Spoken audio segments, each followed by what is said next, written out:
Assalamualaikum warahmatullahi wabarakatuh. Kembali lagi bersama saya Wanda Gita Hidayah dari kelas 6A FK Pendidikan Matematika UIR. Nah, di materi analisis kompleks kali ini kita akan membahas tentang hasil kali titik dan silang bilangan kompleks. Yang pertama, hasil kali titik bilangan kompleks. Misalkan Z1 sama dengan X1 ditambah IY1 dan Z2 sama dengan X2 ditambah IY2. Dua bilangan kompleks atau vektor. Hasil kali titik dari Z1 dan Z2 juga dinamakan hasil kali skalar. Didefinisikan dengan Z1 kali Z2 sama dengan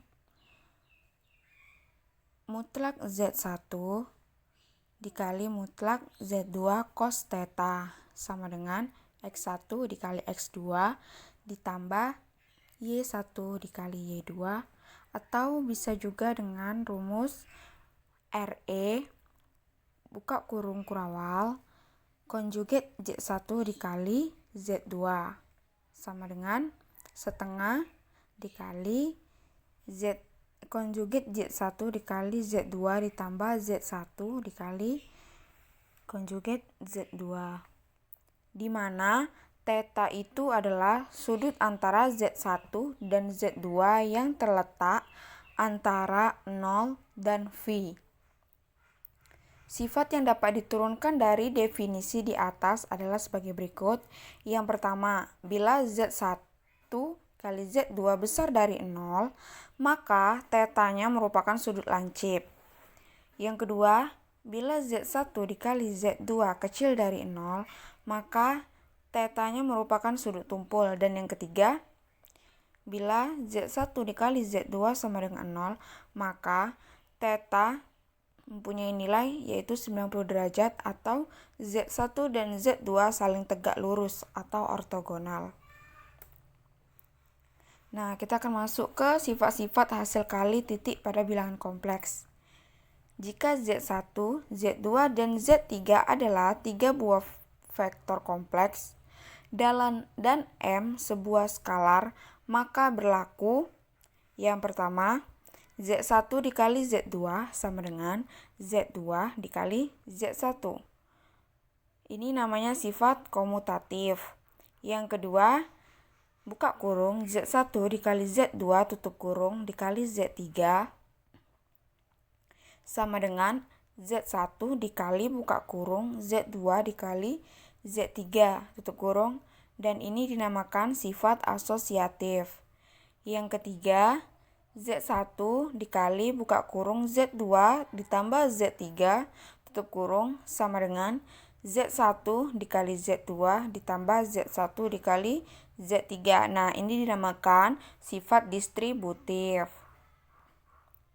Yang keempat, M dikali Z1 kali Z2 sama dengan buka kurung M dikali Z1 tutup kurung dikali Z2 sama dengan Z1 dikali buka kurung M dikali Z2 tutup kurung, dan ini dinamakan sifat perkalian dengan skalar M. Yang kelima, Z1 dikali Z2 sama dengan 0, garis Z1 dan Z2 saling tegak lurus. Dan yang terakhir, Z1 dikali Z2 sama dengan mutlak Z1 kuadrat. Nah, kita di sini akan masuk contoh, yaitu jika Z1-nya sama dengan 2 ditambah 5i dan Z2-nya sama dengan 3 dikurang i, maka tentukan Z1 dikali Z2. Jawab. Nah, Z1 dikali Z2 ini mempunyai rumus yaitu mutlak Z1 dikali mutlak Z2 kali cos theta, atau bisa juga menggunakan rumus X1 dikali X2 ditambah Y1 dikali Y2. Nah, langsung saja kita substitusikan. Nilai X1-nya yaitu yang ini 2 dan X2-nya itu ini dia 3. Kita taruh di sini. Ditambah Y1-nya yang ini 5 dan Y2-nya itu negatif 1. Jadi 2 dikali 3 itu 6 ditambah 5 dikali negatif 1 itu negatif 5. Jadi 6 dikurang 5 sama dengan 1. Materi selanjutnya yaitu hasil kali silang bilangan kompleks. Hasil kali silang dari Z1 dan Z2 didefinisikan dengan Z1 cross Z2 sama dengan mutlak Z1 dikali mutlak Z2 dikali sin theta sama dengan X1 dikali Y2 sama dengan Y1 dikali X2 sama dengan buka kurung kurawal konjugat Z1 dikali Z2 tutup kurung kurawal sama dengan setengah kali konjugat Z1 dikali Z2 dikurang Z1 dikali konjugat Z2. Jelaslah bahwa konjugat Z1 dikali Z2 sama dengan Z1 kali Z2 ditambah I dikali Z1 dikali cross Z2. Maka mutlak Z1 dikali mutlak Z2 dikali E pangkat I theta.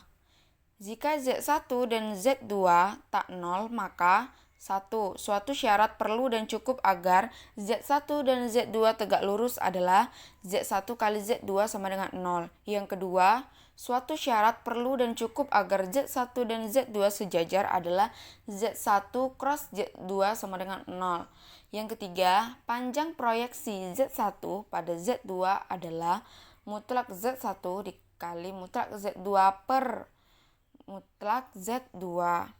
Yang keempat, luas jajaran genjang yang sisinya Z1 dan Z2 adalah mutlak Z1 kali Z2. Sifat-sifat hasil kali silang pada bilangan kompleks. Jika Z1, Z2, dan Z3 adalah vektor kompleks dan M adalah sebuah skalar, maka yang pertama Z1 cross Z2 sama dengan Z2 cross Z1. Ini dinamakan sifat komutatif atau pertukaran. Yang kedua Z1 cross buka kurung Z2 tambah Z3 sama dengan Z1 cross Z2 ditambah Z1 cross Z3. Ini dinamakan sifat distributif. Yang ketiga Z1 dikali M kali Z2 sama dengan buka kurung M dikali Z1 tutup kurung cross Z2 sama dengan M dikali Z1 cross Z2. Ini dinamakan sifat perkalian dengan skalar M. Yang keempat Z1 cross Z2 sama dengan 0, yaitu garis Z1 dan Z2 sejajar. Yang kelima 0 cross Z1 sama dengan Z1 cross 0 sama dengan 0. Ini dinamakan sifat identitas 0. Yang keenam, Z1 cross Z2 tutup kurung cross Z3 sama dengan Z1 cross buka kurung Z2 cross Z3 tutup kurung. Ini dinamakan sifat asosiatif. Yang terakhir, Z1 cross buka kurung Z2 cross Z3 tutup kurung sama dengan Z1 dikali Z3 cross Z2 dikurang Z1 kali Z2 cross Z3. Ini dinamakan sifat distributif. Nah, contohnya yaitu masih dengan soal yang sama, yaitu Z1-nya sama dengan 2 ditambah 5I dan Z2-nya sama dengan 3 dikurang I. Maka tentukan Z1 cross Z2. Nah, langsung saja kita masukkan rumusnya, yaitu mutlak Z1 dikali mutlak Z2 sin theta atau X1 dikali Y2 dikurang Y1 kali X2. Nah, langsung saja kita substitusikan, yaitu X1-nya 2 dan Y2-nya yaitu negatif 1. Nah, maka langsung negatif 2 dikurang 15 sama dengan negatif 17. Nah, sekianlah penjelasan dari saya. Saya ucapkan terima kasih.